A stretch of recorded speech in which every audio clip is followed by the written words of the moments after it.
दोस्तों, कुछ यादें होती हैं जो उम्र भर पीछा करती हैं और कुछ डर ऐसे होते हैं जो इंसान के अंदर जिंदा रहते हैं चाहे सालों बीत जाएं। मेरी कहानी एक ऐसी ही याद है, सच्ची, डरावनी और आज भी मेरे सपनों में जिंदा। तो नमस्कार मेरे प्यारे दोस्तों, मैं आपका दोस्त सौरभ आप सभी का स्वागत करता हूं आपके अपने YouTube channel story with Saurabh में। दोस्तों, आज की जो कहानी है ये कोई मिथ्स नहीं है और ना कोई मनगढ़ंत कहानी है। ये एक सच्ची और दिल दहला देने वाली घटना है जो कि मेरे एक खास करीबी के साथ घटी है और उनका नाम रणवीर है। दोस्तों, अब ये कहानी मैं आपको रणवीर भाई के पर्सपेक्टिव से सुनाऊंगा ताकि कहानी सुनने में आपको ज्यादा मजा आए। तो बिना समय गवाए चलते हैं आज की कहानी की ओर।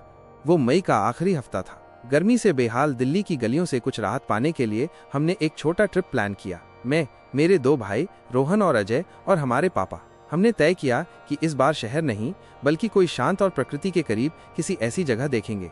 पापा ने सुझाया सिलिसेट झील। अलवर के पास भानगढ़ किले से कुछ ही दूरी पर बसी वो झील कई सालों से सुनसान पड़ी थी। वहाँ एक पुराना डैम भी था और झील के किनारे एक वीरान हवेली जो अब किसी को भी रहने को नहीं दी जाती थी।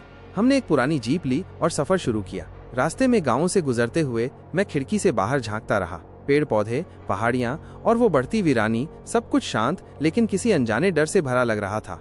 झील से कुछ किलोमीटर पहले एक चाय की दुकान पर हमने रुककर हमने सिलिसेट का पता पूछा। दुकानदार ने हमसे हैरत भरी आवाज में पूछा, साहब सिलिसेट जा रहे हो? दुकानदार की आंखों में कुछ था, डर या शायद कोई चेतावनी। हमने हाँ में सिर हिलाया। दुकानदार ने हमसे कहा, साहब शाम होने से पहले वापस आ जाना, वो पानी अब उतना मासूम नहीं रहा। हमने मुस्कुराकर बात टाल दी। पापा बोले, लोग अक्सर गाँवों में इस तरह की कहानियां बनाते हैं, पर मुझे उसकी आंखों में कुछ अजीब लगा, जैसे वो कुछ छुपा रहा हो। शाम तक हम झील के पास पहुंच गए। चारों ओर हरियाली थी। झील का पानी शांत पर असामान्य रूप से गहरा। उसकी सतह पर हल्की सी धुंध तैर रही थी, जैसे पानी के नीचे कुछ सांस ले रहा हो। हमारे रुकने का इंतजाम झील के पास बनी एक पुरानी लेकिन मजबूत कोठी में था, जहाँ अब कोई नहीं रहता था, लेकिन ट्रैवल एजेंसी वालों ने साफ सफाई करवा दी थी। रात को जब हम छत पर बैठे थे तो रोहन ने देखा, भाई वो पानी में कुछ हिला। मैंने झील की तरफ देखा, दूर, बहुत दूर, जैसे कोई परछाई पानी में डूबी और फिर गायब हो गई। पापा बोले, कुछ नहीं बेटा, शायद कोई बड़ी मछली रही होगी। पर मुझे ऐसा नहीं लगा। उस पल पहली बार मेरे सीने में डर ने दस्तक दी।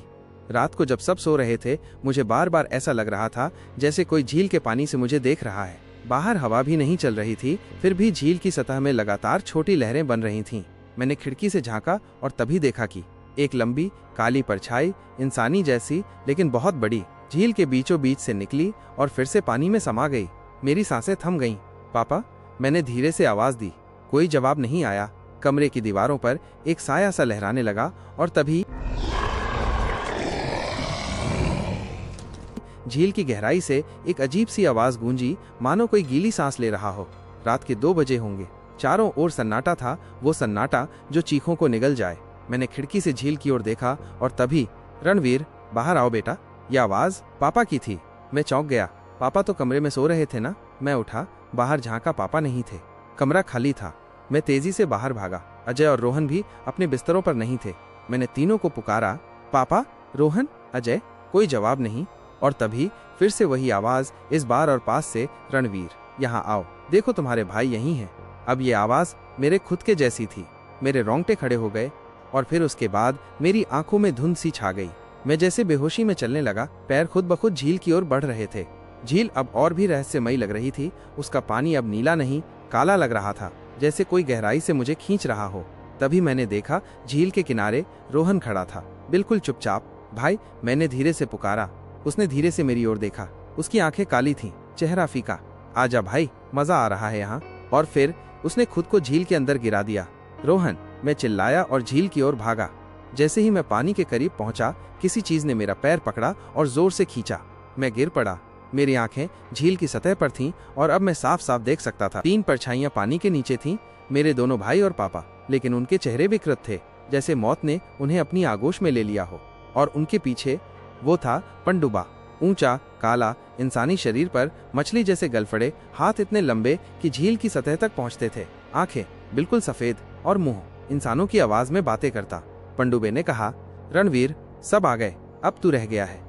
मुझे होश आया तो मैं झील के किनारे पड़ा था, पूरा शरीर गीला लेकिन जिंदा। भाई और पापा कहीं नहीं थे। अब मैं जान चुका था, ये झील, ये पानी, ये राक्षस पंडुबा जो इंसानों की आवाज लेता है, भरोसा बनाता है और फिर डुबाकर मार देता है। पर अब मैं डरने नहीं वाला था। जब अपनों की ही आवाजें दुश्मन बन जाएं तो इंसान को अपने अंदर का शेर जगाना ही पड़ता है। पूरी रात मैंने उस कोठी में जागकर बिताई। अगला दिन निकाला, आंखों में आंसू और दिल में आग थी। भाई, पापा, सब खो चुका था, पर अंदर से एक आवाज कह रही थी, अभी खत्म नहीं हुआ। मैं झील के पास बने एक पुराने टूटे फूटे मंदिर की ओर गया। गांव के बुजुर्गों ने बताया था कि वो मंदिर जल देवता को समर्पित था, लेकिन एक धोखे के बाद वो देवता श्रापित हो गया था। मंदिर के अंदर एक फटी हुई पत्थर की मूर्ति थी, आधा इंसान आधा जलीय जंतु, और दीवारों पर लिखा था, उसने जब इंसानों की आवाज सुनी वो देवता से राक्षस बना। अब हर आवाज उससे बंधी है। पांडुबा कभी एक जल देवता था जिसके शरीर पर सोने के आभूषण जड़े थे। इंसानों ने लालच में आकर उस जल देवता को छल से जाल में पकड़ लिया और उसके शरीर से जुड़े सारे आभूषण खिंचकर निकाल लिए। मरने से पहले उसने श्राप दिया, अब मैं इंसानों की ही आवाज बनूंगा और उन्हें उन्हीं की यादों से डुबाऊंगा। पानी को हराने का एक ही रास्ता था, आग। मैंने गांव के एक बूढ़े तांत्रिक से मुलाकात की। उसने बताया, अगर तू उसकी आवाजों से डरेगा नहीं, अगर तू उसे ललकारेगा और उसके दिल में आग उतारेगा तो वो खत्म हो सकता है। मैंने झील के पास एक नौका ली और साथ में जलाने वाली चीजें जैसे मिट्टी का तेल, मशाले, नीम की लकड़ी और तांत्रिक का एक दिया हुआ त्रिशूल। अब मैं डर को नहीं, पंडुबा को तलाशने निकला था। रात को झील के बीच में नौका लेकर गया। चारों ओर अंधेरा था और तभी, रणवीर, अजय यहाँ है, बचा ले। भाई, रोहन हूँ मैं, झील में फंस गया हूँ, प्लीज मुझे बचा लो। मैं चुप रहा। रणवीर, तूने सब खो दिया, अब तू भी आजा। और उसी वक्त मैंने आग की मशाल उठाई और पानी में फेंकी। साथ ही वो त्रिशूल लेकर पानी में कूद पड़ा। झील के अंदर अंधेरा था, लेकिन मैं साफ देख पा रहा था। पांडुबा मेरी तरफ बढ़ रहा था। उसकी आंखें लाल चमक रही थीं और उसके हाथ मेरे गले की तरफ बढ़ रहे थे। लेकिन अब मैं भी तैयार था। मैंने त्रिशूल उसकी छाती में घूम दिया और जलाई हुई रुद्राक्ष की माला उसकी गर्दन पर डाल दी। पानी में धमाका हुआ, जैसे आग ने झील को चीर दिया हो। एक भयानक चीख और सब शांत। रणवीर जिंदा, लेकिन अकेला। मैं तैरकर बाहर आया। झील अब बिल्कुल शांत थी, कोई लहर नहीं, कोई आवाज नहीं। भाई और पापा वापस नहीं आए, लेकिन पांडुबा हमेशा के लिए चला गया। मैं आज भी जिंदा हूँ, लेकिन जब भी कोई मुझे झील की ओर बुलाता है मैं मुड़कर नहीं देखता। जो जिंदा रह गया, पांडुबा मरा नहीं, वो बस उस झील में सो गया है, अगली आवाज का इंतजार करता हुआ। झील अब भी वहीं है, लेकिन कोई नहीं आता। उस रात के बाद मैं कई हफ्तों तक बुखार में रहा।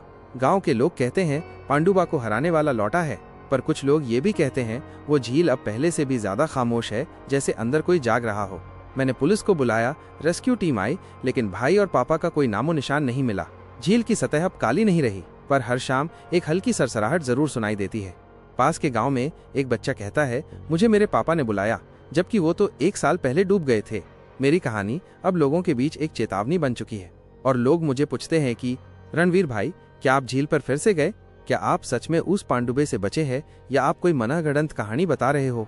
कुछ लोग तो ये भी कहते हैं कि रणवीर भाई, मैंने भी झील के पास किसी को अपने नाम से बुलाते सुना है, वो मरा नहीं, बस झील की गहराइयों में सोया है। अब मैं अकेला हूँ। भाई और पापा की यादें हमेशा मेरे साथ हैं।